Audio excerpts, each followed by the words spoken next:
नमस्कार दोस्तों, stock India YouTube channel में आपका हार्दिक स्वागत है। आप देख रहे हैं स्टॉक इंडिया यूट्यूब चैनल। यदि आप पहली बार चैनल को विजिट कर रहे हैं तो बेल आइकन को हिट करना ना भूलें, ऑल को सेलेक्ट कर लें ताकि आपको नए वीडियो प्रॉपर्ली मिलते रहें। तो मित्रों, आज की इस वीडियो की शुरुआत हम निफ्टी इंडेक्स से करते हैं।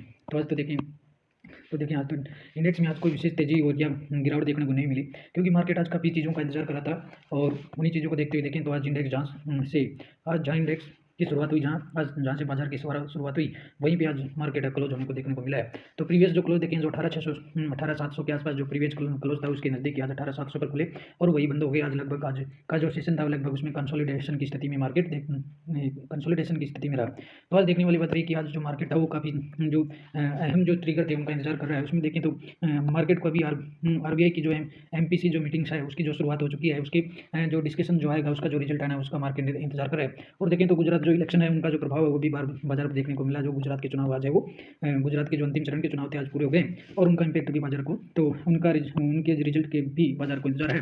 तो कुल मिलाकर के देखें तो आज बड़ी कोई वैश्विक घटना है वो बाजार को देखने को नहीं मिली और बाजार आज न किसी प्रकार की कोई घटना का ट्रिगर देखने को मिला और कंसोलिडेशन की स्थिति में रहा। तो मित्रों, इस वीडियो में बात कर लेते हैं कुछ आज प्रॉपर जो कुछ स्टॉक्स हैं उन पर लेटेस्ट अपडेट देखने को मिल रही है, तो उनका डिस्कशन उन जो मुख्य जो चर्चाएं हैं आज की उन स्टॉक से संबंधित उनकी चर्चा हम इस वीडियो में कर लेते हैं। कुछ लेटेस्ट अपडेट की न्यूज़ देख लेते हैं। आज एल&टी जो ग्रुप है उसको एक बड़ा ऑर्डर है वो देखने को मिला है। मुंबई से अहमदाबाद के लिए जो बुलेट ट्रेन का जो प्रोजेक्ट है वो एल&टी ग्रुप को मिल गया है और ये एल&टी ग्रुप के लिए एक बहुत ही बड़ा प्रोजेक्ट है।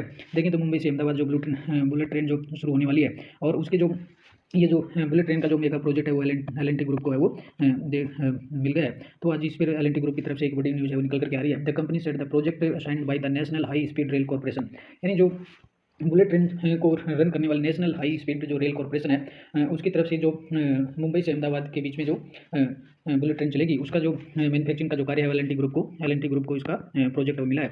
Includes the commissioning of the depot spread over around 82 hectares in Gujarat, यानी जो गुजरात के बीच और गुजरात के 82 जो हेक्टेयर्स में ये प्रोजेक्ट है वो फैला है। The worth of the order has yet not been relieved by the firm according to the project classification of the company. A large project falls in the range of 250 crore and RS 5,000 crore, यानी ये जो project है वो 2,500 करोड़ से लेकर के 5,000 करोड़ के बीच का होगा और ये जो बड़ा प्रोजेक्ट है एल&टी ग्रुप की झोली में जाता हुआ देखने को मिल रहा है। तो देखें तो ये जो प्रोजेक्ट है तो एल&टी जो ग्रुप है उसने मंडे को अनाउंस किया। Monday announced it has bagged a large order in the proposed Mumbai to Ahmedabad bullet train project. तो ये काफ़ी अहम प्रोजेक्ट है और 5,000 करोड़ के आसपास का बजट इसको प्रोजेक्ट का देखने को मिल रहा है। और कंपनी ने एक अपनी स्टॉक एक्सचेंज को दिए स्टेटमेंट में कहा है project assigned by the National High Speed Rail Corporation include commission of the depot spread over the around 82 hectares in Gujarat. और ये जो प्रोजेक्ट है इसका अधिकांश जो भाग गुजरात में 82 हेक्टेयर्स में फैला हुआ प्रोजेक्ट है।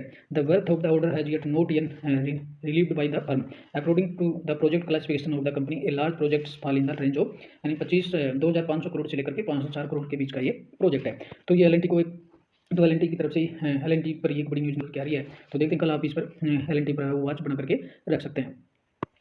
तो दूसरी न्यूज़ की बात करें मित्रों, तो दूसरा न्यूज़ की हम जिंदल स्टील की बात करते हैं। तो जिंदल स्टील ने और रिन्यू जो power sector renewable power limited है उसके साथ एक पार्टनरशिप की है और ये जो पार्टनरशिप है वो रिन्यूएबल एनर्जी के जो सेक्टर में क्या है और रिन्यूएबल एनर्जी का 300 मेगावाट का जो रिन्यूएबल पावर प्रोजेक्ट है उसके साथ जिंदल स्टील और रिन्यूएबल जो पावर लिमिटेड है उसके बीच ये कॉन्ट्रैक्ट देखने को मिल रहा है। और ये जो प्रोजेक्ट है करीबन 700 मिलियन यूनिट पर ईयर के आसपास का प्रोजेक्ट है और the project will generate 700 million units per year through a mix of the solar and wind technology. और जो 700 मिलियन की ये जो प्रोजेक्ट है ये देखें तो ये सोलर और विंड दोनों का मिक्स प्रोजेक्ट होगा। और the company said it statement adding that the wind solar hybrid solution with a high capacity utilization factors is expected to generate a significantly higher amount of the energy per unit of the contract capacity। यानी कुल मिलाकर देखें तो ये इसके साथ ही जो contract हुआ है रिन्यूएबल एनर्जी का और जिंदल स्टेनलेस JSW और जो रिन्यू जो पावर लिमिटेड है इसके दोनों का ये संयुक्त जो प्रोजेक्ट है ये और developed a utility scale captive renewable energy project for the supply of power to it facility in Jaipur और उड़ीसा। और यानी ये जो प्रोजेक्ट है वो राजस्थान के जयपुर और उड़ीसा में प्रोजेक्ट है वो लगने वाला है और प्रोजेक्ट है वो करीबन 700 जो इससे जो एनर्जी जनरेट करने की जो क्षमता रहेगी वो 700 मिलियन यूनिट पर ईयर की होगी और ये सोलर और विंड टेक्नोलॉजी पर आधारित पावर प्रोजेक्ट होगा। तो अब बात कर लेते हैं बड़े ग्रुप की, टाटा ग्रुप के बारे में। और टाटा ग्रुप पर जो बड़ी खबर निकल के आ रही है टाटा मोटर्स से। और टाटा मोटर्स है वो अगले महीने से अपनी जो पैसेंजर जो व्हीकल्स है, पैसेंजर व्हीकल है, उनकी रेट है वो बढ़ाने जा रहा है। तो कल भी हम टाटा मोटर्स पर भी आप वॉच बना के रख सकते हैं कि और ऑल ओवर जो इसके जो व्हीकल्स हैं उन पर अगर रेट बढ़ती है तो कंपनी के रेवेन्यू भी इंक्रीज होंगे, और ओवरऑल देखें तो कंपनी के रेवेन्यू पर जो इफेक्ट होगा वो स्टॉक में भी आपको रिफ्लेक्शन देखने को मिल सकता है। तो कल ये बड़ी न्यूज़ निकल के आ रही है, इस पर टाटा मोटर्स भी आप वॉच कर सकते हैं। और अब बात करते हैं आईसीआई बैंक की। तो आईसीआई बैंक से भी आज एक बड़ी न्यूज़ निकल कर आ रही है। आईसीआई बैंक ने अभी जो फोकस के जो करने वाला है, आईसीआई बैंक जो है का जो लोन, आईसीआई बैंक का जो लोन सेगमेंट है उसमें बैंक ने अपने स्टेटमेंट में ये कहा है कि अपना वो जो स्ट्रेटजी है कि जो लोन जो बुक है वो एसएमई जो इंटरप्राइजेज हैं उनकी lending and supply chain finance for the future growth, यानी जो फ्यूचर ग्रोथ के लिए जो लोन है वो उसका जो केंद्र है वो एसएमई को बनाएंगे। और यानी टू आईसीआई बैंक ने अपनी स्टेटमेंट में कहा कि ICI bank to shift focus to SME, यानी small and medium enterprises lending and supply chain finance for the future growth, यानी जो लघु और मध्यम उद्योग जो हैं उनको लोन देने का जो कार्य है वो लघु और मध्यम उद्योगों पर फोकस किया जाएगा, ताकि जो लोन के फाइनेंस है उसको काफ़ी फोकस होगा, ताकि बैंक की ग्रोथ है वो लोन जो ग्रोथ है और ताकि उसको बढ़ाया जा सके। तो आईसीआई बैंक ने अपनी स्टेटमेंट का, ICI bank also told analysis that partnership with फिनटेक्स have helped increase customers base and Dipen engagement, यानी ये कहा कि जो फिनटेक जो कंपनी है उनके साथ जो बैंक है वो जो पार्टनरशिप फ्री है उसका फायदा है वो इनको जो कस्टमर्स बेस बढ़ाने में और डिपेन जो इंगेजमेंट है इसमें एसएमई जो लोन बुक है उसको बढ़ाने में इनको काफ़ी सहायता देगा। The share of the digital cost have risen from 6% in financial 20 to 9% now, यानी और जो फाइनेंशियल ईयर जो 20 था उसमें 6% था और डिजिटल जो कॉस्ट था और अब वो बढ़कर के 9% होगा। Its plan to future accelerate the network from the second half of the current physical year, यानी और बैंक ये प्लान कर रहा है कि जो डिजिटल जो फिनटेक जो कंपनी है उनके साथ इनका जो पार्टनरशिप है उसकी वजह से इनका जो बिजनेस बढ़ाने के लिए जो नेटवर्क क्या है वो करंट जो फिजिकल ईयर है उसके सेकंड जो हाफ है तक वो 9% तक इंक्रीज हुआ है। It are said that the credit card partnership with Amazon has helped build 3.5 billion customers and 35% are new to bank and the spend are 20% higher, यानी और इसने अपनी कहा है कि जो अमेजन के साथ क्रेडिट कार्ड जो पार्टनरशिप हुई है अमेजन के साथ, और उसने इसका जो कस्टमर बेस है वो 33.5 बिलियन तक इसका बढ़ा दिया है और 35% का इसमें न्यू टू बैंक है और न्यू टू जो 35% है और स्पेंड आर 20% हायर हो गया। कुल मिलाकर देखें तो आईसीआई जो बैंक है उसका जो कस्टमर बेस बढ़ाने में फिनटेक कंपनियों के साथ जो पार्टनरशिप की है उसको बैंक को बेहतर परिणाम मिल रहे हैं, और जो फ्यूचर में जो बिजनेस ग्रोथ है उसको बढ़ाने में भी ये जो पार्टनरशिप है वो काफ़ी अहम हो सकती है। और अब बैंक है वो जो स्मॉल और मीडियम जो इंटरप्राइजेज है उन पर काफ़ी फोकस करने वाला है। ICI bank that built its future on the leading and for building big projects would be shifting focus to SME, यानी एसएमई का मतलब स्मॉल एंड मीडियम इंटरप्राइजेज, यानी जो सूक्ष्म लघु और जो मध्यम आकार के जो उद्योग हैं उनको जो लोन देने का काम है वो अब उन पर बैंक है उन पर ज़्यादा फोकस करेगा। And lending in the supply chain financing to the grow in the future, और ये फ्यूचर में ये काफ़ी बढ़ने जा रहा है। It works to ensure that the new risk don't build the management told analyst. और तो देखेंगे दिस जो और इसमें एक जो ब्रोकरेज हाउस है जेफरीज ने आईसीआई बैंक पर अपनी एक जो उस पर अपने एक नोट में कहा है कि ये जो एसएमई जो आईसीआई बैंक का एसएमई जो स्मॉल एंड मीडियम जो इंटरप्राइजेज जो सेगमेंट में जो बैंक कार्य कर रहा है और तो इसका ये जो सेगमेंट है वो बैंक की जो ग्रोथ है वो 30% तक बढ़ सकती है इसमें, यानी ये जो ग्रोथ होगी एसएमई की जो ग्रोथ है वो 30% ईयर टू ईयर बढ़ सकती है। Holding up asset quality in the supply chain segment bank is seeing strong momentum in new client additions across corporates and vendors, यानी ये जो बैंक ने जो एसएमई जो उद्योग है उन पर जो फोकस करने की जो रणनीति बनाई है उसकी वजह से बैंक की जो ग्रो है वो 30% ईयर टू ईयर बढ़ सकती है। और holding up the asset quality on supply chain segment, और सप्लाई जो चेन है इसमें लोन बुक का वो भी काफ़ी इसमें मजबूत होने वाला है। तो कुल मिलाकर देखें तो आईसीआई बैंक है इस पर आप काफ़ी फोकस बना करके रख सकते हैं, और आईसीआई बैंक आने वाले समय में काफ़ी बेहतर करने की स्थिति में रहेगा, क्योंकि अभी जो एसएमई जो उद्योग है इन पर बैंक है वो काफ़ी बुलिश है, और एसएमई जो उद्योग है इन पर बैंक का काफ़ी फोकस रहेगा, जिससे बैंक का जो लोन बुक है काफ़ी मजबूत होगा। और अब बात करते हैं जो डिजिटल जो पेमेंट्स है उसके डिजिटल जो पेमेंट्स की बात लेते हैं। तो डिजिटल पेमेंट्स देखें तो डिजिटल पेमेंट्स में इंडिया है वो एक वर्ल्ड में बड़ा लीडर होकर साबित हो रहा है, और डिजिटल जो पेमेंट है वो काफ़ी बड़े हुए नजर आ रहे हैं। Indian records over 23 billion digital payments worth और RS 38.3 lakh crore in the Q3, यानी जो फिजिकल ईयर Q3 जो होगा उसमें Q3 में इंडिया का जो डिजिटल जो ट्रांजेक्शन है वो 38 लाख करोड़ तक के बढ़ सकते हैं, और 23 बिलियन के आसपास है वो ये जा सकता है। तो देखें इसमें digital transaction include payment done by the unified payment, यानी यूपीआई के थ्रू जो जितने भी पेमेंट हो रहे हैं, और वो इस फिजिकल ईयर के तीसरे क्वार्टर तक, और 19 billion transaction in your volume, और 32.5 lakh crore in terms of value, यानी 32 लाख करोड़ की ये के ट्रांजैक्शन किए गए जो इकोनॉमी के लिए जो डिजिटल इकोनॉमी के में काफ़ी अहम साबित होगा। India's logged 23.06 billion digital transaction worth 38.3 lakh crore in the third quarter of financial year 23, यानी वित्त वर्ष जो 2023 आने वाला है उसके जो तीसरा जो क्वार्टर होगा, इसमें एक रिपोर्ट में ऐसा एक रिपोर्ट जो मंडे को आई है, इसमें कहा गया कि फाइनेंशियल ईयर जो 23 है उसके तीसरे क्वार्टर तक इंडिया का जो डिजिटल जो ट्रांजेक्शन है वो 23 बिलियन तक पहुँच सकता है और इसका जो वैल्यू होगी वो 38 लाख करोड़ के आसपास होगी। तो इसमें डिजिटल ट्रांजेक्शन के मामले में इंडिया है वो काफ़ी बेहतर स्थिति में है। देखें तो डिजिटल ट्रांजेक्शन से संबंधित जो कंपनियाँ हैं उस पर आप वॉच बना करके रख सकते हैं।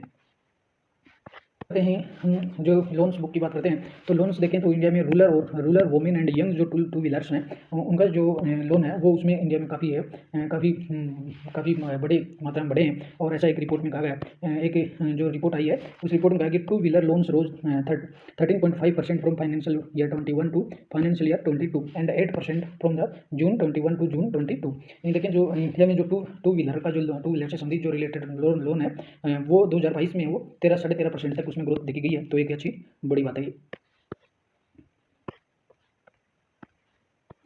और मित्रों बात करते हैं इन्फोसिस की। इन्फोसिस पर भी एक बड़ी इन्फोसिस है उसने भी एक बिजनेस की एक बड़ी न्यूज़ निकल करके आ रही है। इन्फोसिस ने भी अपने बिजनेस को एक्सपांड करने के लिए बहुत बड़ा प्रोग्राम है वो लेकर आया है। तो इन्फोसिस ने ये सूचित किया कि Infosys expand footprint in the Nordics by establishing a new proximity centre in the Gothenburg Sweden, यानी जो स्वीडन है, स्वीडन के जो गुटेनबर्ग में इन्फोसिस ने अपना एक नया प्रोक्सीमिटी सेंटर बनाया है, यानी जो एक नया जो सेंटर आईटी की जो जितनी भी सेवाएं हैं इन्फोसिस की उनके लिए इसने स्वीडन के जो गुटेनबर्ग है, स्वीडन के गुटेनबर्ग में एक नया सेंटर इस्टेब्लिश किया है। और जो यूरोपियन जो स्वीडन है, स्कैंडिनेविया जो देश हैं उनमें अब इन्फोसिस है वो अपनी जो सेवाएं आईटी से संबंधित सेवाएं हैं उनके बेहतर सेवाएं देने के में काफ़ी अग्रेसिव रूप से आगे बढ़ेगा। तो इसमें देखें तो आज ये इन्फोसिस पर भी बड़ी न्यूज़ निकल करके आ रही है। और इसमें कहा कि Infosys expands footprint in the Nordics by establishing a new proximity centre in the Gothenburg Sweden, यानी स्वीडन का जो गुटेनबर्ग जो शहर है उसमें इन्फोसिस ने अपना एक सेंटर इस्टेब्लिश किया है जो वहाँ पर के कंपनी की जो सेवाएं हैं उसको काफ़ी तीव्र रूप से बढ़ाएगा वहाँ पे। और इसमें एक एक्सचेंज को दिए एक नोट में कहा Gothenburg Sweden a global leader in the next generation digital service and consulting today announce a new proximity centre in the Sweden with this investment Infosys aim to enhance its localization strategy in the Nordics by the bringing next generation digital offering its client in the region as they navigate the next stage in their digital journeys, यानी digital जो journeys है उसमें अब इन्फोसिस को है वहाँ जो देखें तो एक ये जो बड़ा सेंटर इस्टेब्लिश किया है इसका उद्देश्य ये है कि इन्फोसिस अब वहाँ पर जो नॉर्डिक्स जो रीजन के जो देश हैं वहाँ पर इन्वेस्टमेंट और जो इन्फोसिस के एम्स हैं उनको लोकलाइजेशन के हिसाब से वो अपनी स्ट्रेटजी बनाने में कामयाब होगा।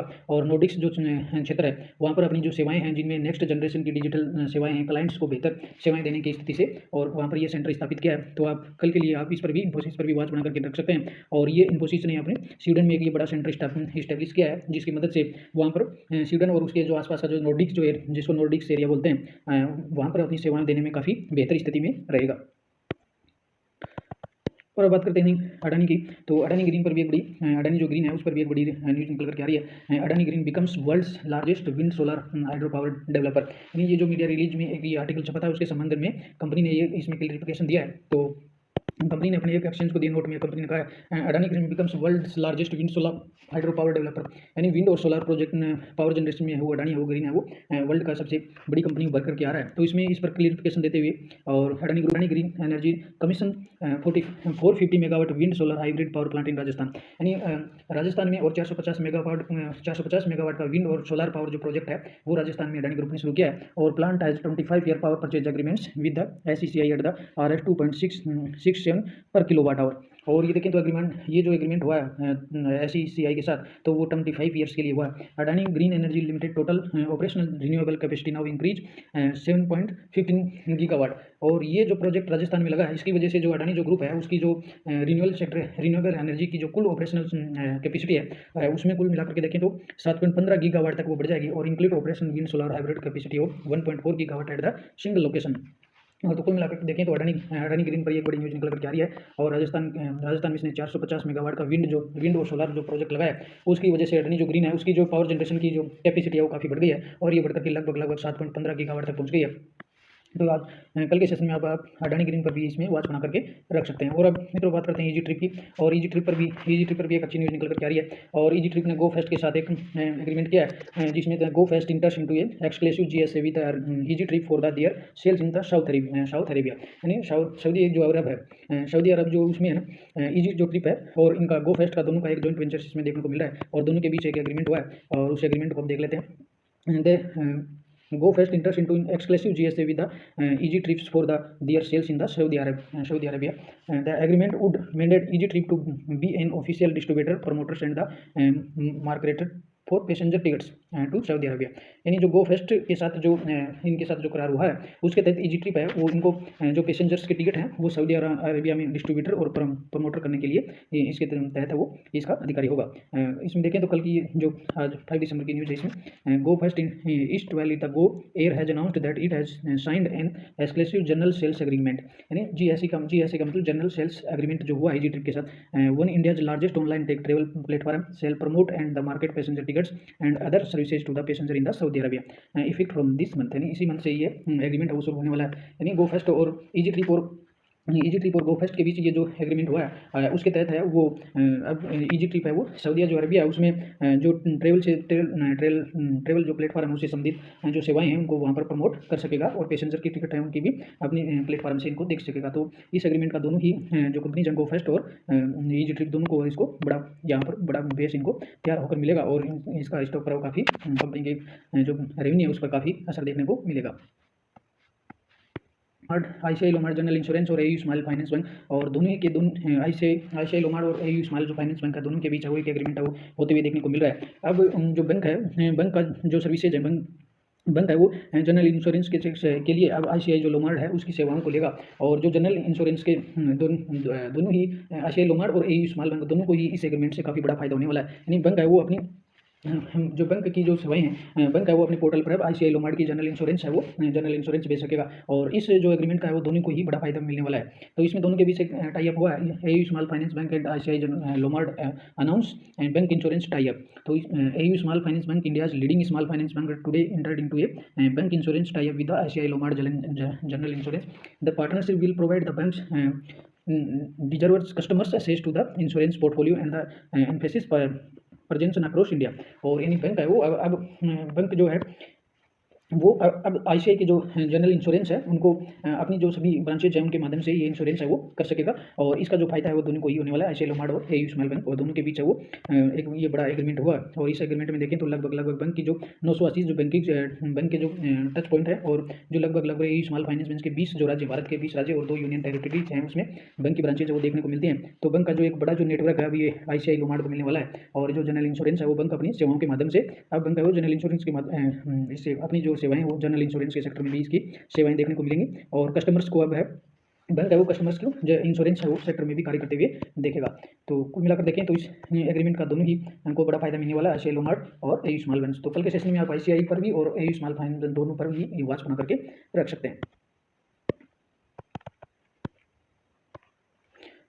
और मित्रों बात करते हैं ड्रीम फॉक्स की, एक जो न्यू लिस्टेड जो कंपनी थी मार्केट में और वीड स्टार गोल्ड पार्टनर के ड्रीम फॉक्स और वीड स्टार गोल्ड दोनों के बीच इनके बीच में एक पार्टनरशिप देखने को मिल रही है। Offers customers access to premium gold courses across India and Asia Pacific. यानी जो प्रीमियम जो दोनों के बीच है ड्रीम फॉक्स जो देखें तो ड्रीम फॉक्स है वो India largest airport service aggregator है। Dream folks is please to announce it strategic partnership with one of the format leading golf privilege provider with star gold. और तो देखिए जो गोल्फ के सेक्टर में ये जो leading company weed star golf, तो इन जो ड्रीम फॉक्स और वीड स्टार गोल्फ दोनों के बीच जो एग्रीमेंट हुआ है इसके तहत ये जो लीडिंग एंड प्रिविलेज जो प्रोवाइडर्स हैं इनके बीच वो बड़ी पार्टनरशिप देखने को मिल रही है। और the first of its kind associate with the enable dream folks expand its already diverse of service offering by the enabling customers access to golf course across India और Asia Pacific and together both the brand innovation enhancing customers experience by the making lifestyles products and the service more assembly। यानी दोनों को इस agreement का दोनों को बड़ा फायदा मिलने वाला है। और मित्रों बात करते हैं हम नेटको फार्मा की। और नेटको फार्मा पे भी एक बड़ी अपडेट निकल करके आ रही है। और नेट को रिसीव फेवरेबल जजमेंट और एफएमसी अपील डिसमिस्ड हो गई है।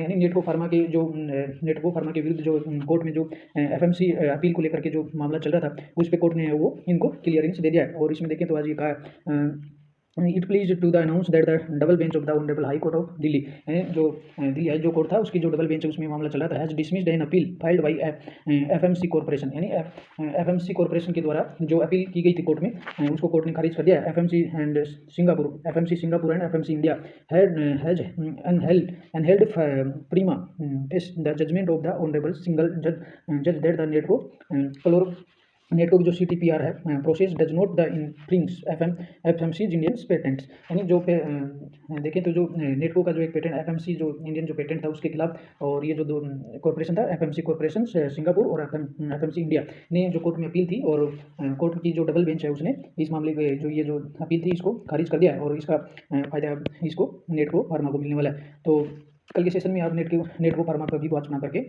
रख सकते हैं। तो मित्रों ये थी आज की महत्वपूर्ण जो खबरें थी, आज के मुख्य जो स्टॉक्स है उनको लगभग हमने इसमें क्लियर कर लिया। और वीडियो अच्छा लगा हो तो शेयर और लाइक अवश्य कीजिए, बेल आइकन को हिट करना ना भूल दें, ऑल को भी सिलेक्ट कर लें। और तब तक के लिए नमस्कार, अगले वीडियो में फिर मिलते हैं।